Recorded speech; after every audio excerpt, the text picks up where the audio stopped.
My grandmother left behind a dusty attic filled with shoeboxes of photos, letters, and journals, a curated legacy we could touch, smell, and slowly explore. Each time we opened a box, it was like stepping into a different chapter of her life, piecing together stories, from faded ink and brittle paper. The attic was more than just a storage space. It was a living archive, a place where memories lingered in the air and every object had a story to tell. Each item was a tangible piece of her story, a physical anchor to her memory. We could hold her handwriting, see her smile in black and white, and feel the weight of her experiences in our hands. These artifacts made her presence real, even after she was gone. We decided what to keep, what to let go, a finite, deliberate process of remembrance. There was a sense of ceremony in the sorting, a quiet respect for the past as we chose which fragments would carry forward. The act of sifting through her belongings brought us together, sparking conversations and laughter, sometimes even tears. Now, our own legacies are scattered across the cloud, thousands of photos, messages and posts, sprawling and uncurated. Our memories are no longer confined to a single place, but instead float in a digital ether, multiplying with every click and swipe. The sheer volume is overwhelming, and the meaning behind each image or message is often lost in the noise. Unlike the attic, our digital lives are messy, vast, and often embarrassing, an unfiltered diary that outlives us. There are moments we'd rather forget, private jokes, and half-finished thoughts, all preserved in pixels. The digital world doesn't discriminate between what's precious and what's trivial. It keeps everything, for better or worse.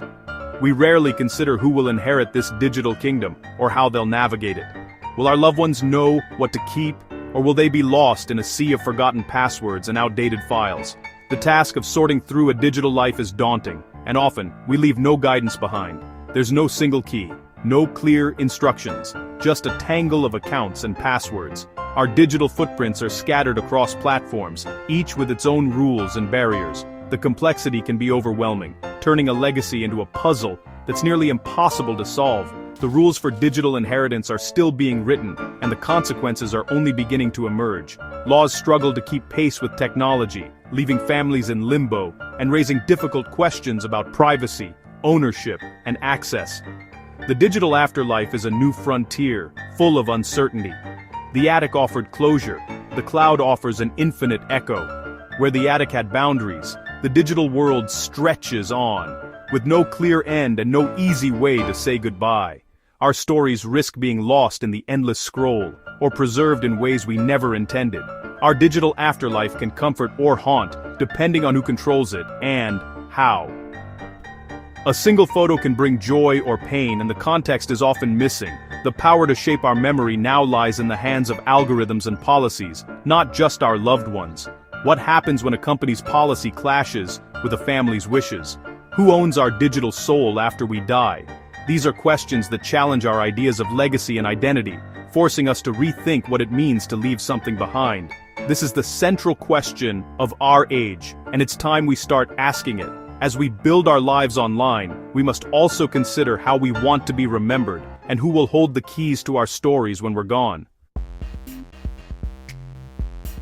Not all digital data is created equal. Some of it pulses with daily activity, while other parts simply linger in the background, quietly accumulating over the years. There's active data and passive data, and understanding the difference is crucial in our digital age. Active data is the engine of your modern life. Bank accounts, bills, and subscriptions that you interact with regularly, often without a second thought. When you die, these accounts don't just fade away. They need to be shut down to prevent fraud, identity theft, and unnecessary drain on your estate. If left unchecked, they can quietly siphon money or expose your information.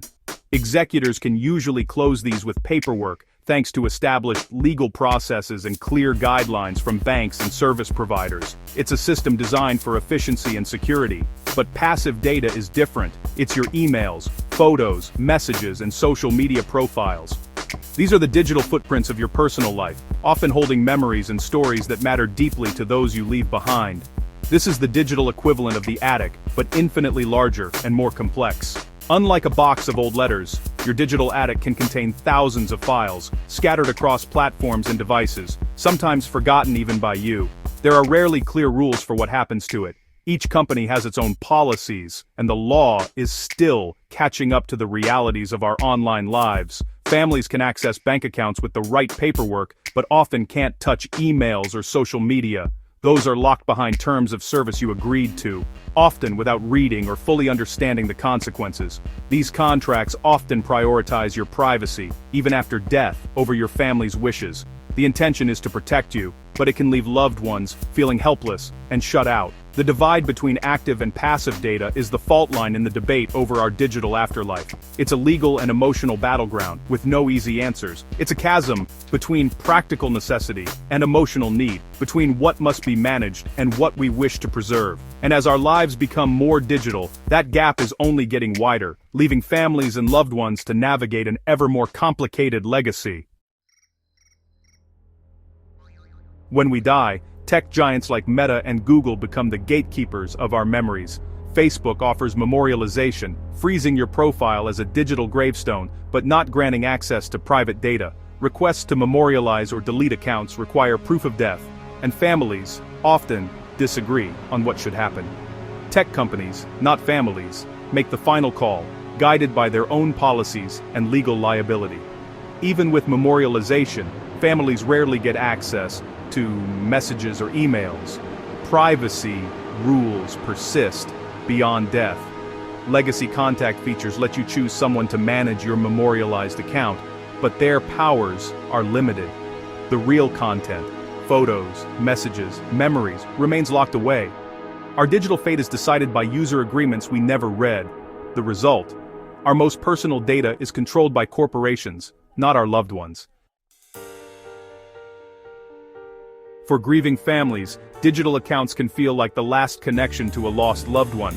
These online spaces, filled with photos, messages, and memories, become digital memorials, offering comfort in the midst of loss. But they can also be a source of pain, especially when access is suddenly out of reach. Accessing photos or messages can bring comfort, but being denied that access can feel like a second loss. The inability to revisit cherished moments or read final words can leave families feeling helpless and isolated, as if a vital part of their loved one is locked away forever. Automated reminders and friend suggestions can reopen wounds, and families are often powerless to stop them. Each notification can feel like a cruel reminder, surfacing at unexpected moments and making the healing process even harder. Navigating tech support is a bureaucratic maze, with little compassion on the other end. Families are forced to relive their loss as they explain their situation over and over, only to be met with scripted responses and endless forms. For some, digital histories hold answers, clues to a loved one's final days or state of mind. These digital footprints can help families understand what their loved one was feeling, or simply provide a sense of closeness that words alone can't offer. Tech companies' refusal to provide access can block closure and deepen grief. The sense of being shut out by impersonal policies can make families feel invisible, as if their pain is just another case number. Corporate policies are written for liability, not for mourning. The legal language and fine print rarely consider the emotional needs of those left behind, focusing instead on protecting the company. Families aren't trying to hack the system, they're searching for memories, understanding, and peace. They want to honor their loved one's life, to find meaning in the digital traces left behind, and to hold on to the moments that matter most. The weight of a password becomes a barrier between grief and healing. Each failed attempt is a painful reminder of what's been lost, and what remains just out of reach. The digital afterlife is often a source of pain, not comfort. For many families, the struggle to access memories online adds another layer to their grief, making it harder to find closure and move forward. The law is still catching up to our digital lives, especially after death. Wills used to decide who got what, but digital assets are governed by terms of service, contracts you've already signed. Even if your will says your daughter gets your email, the company can refuse, citing privacy. Sharing passwords in a will is risky since wills become public. Some states have adopted laws like RUFADA, which set a hierarchy online tools, like Legacy Contact, then your will, then the platform's terms. These laws help, but don't guarantee access to the content of communications, just the metadata. Executors might see who you emailed, but not what you said. Families and lawyers are left navigating a confusing maze of laws and corporate policies. The result: digital inheritance is still a legal gray area. A new industry of digital legacy services promises to manage your online afterlife. They store passwords, documents, and wishes in a digital vault, releasing them to a chosen person after your death. Some even help close accounts and retrieve data. But these services come with risks. You're trusting one company with your entire digital life. If they're hacked, your secrets are exposed. If they go out of business, your legacy could vanish. Unlike a safe deposit box, these startups may not last.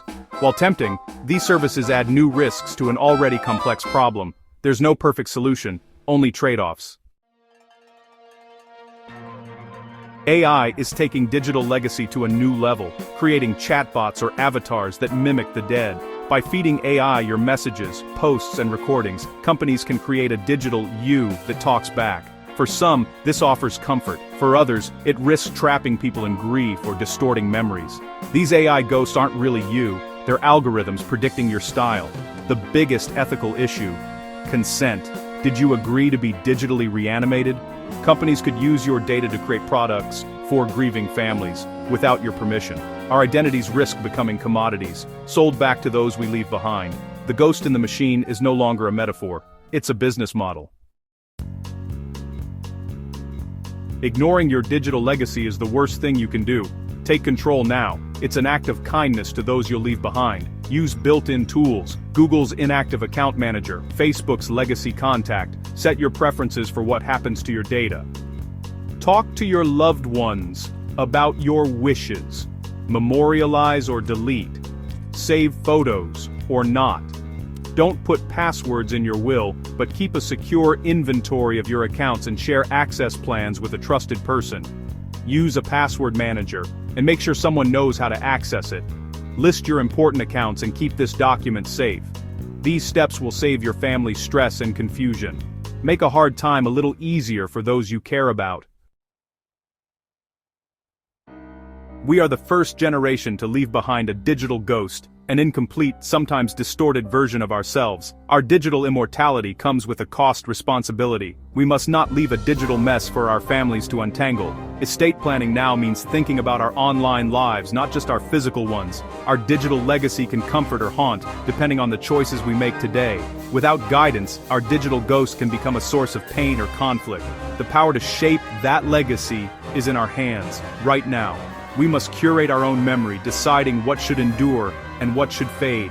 Your digital legacy is not accidental. It's your final creation.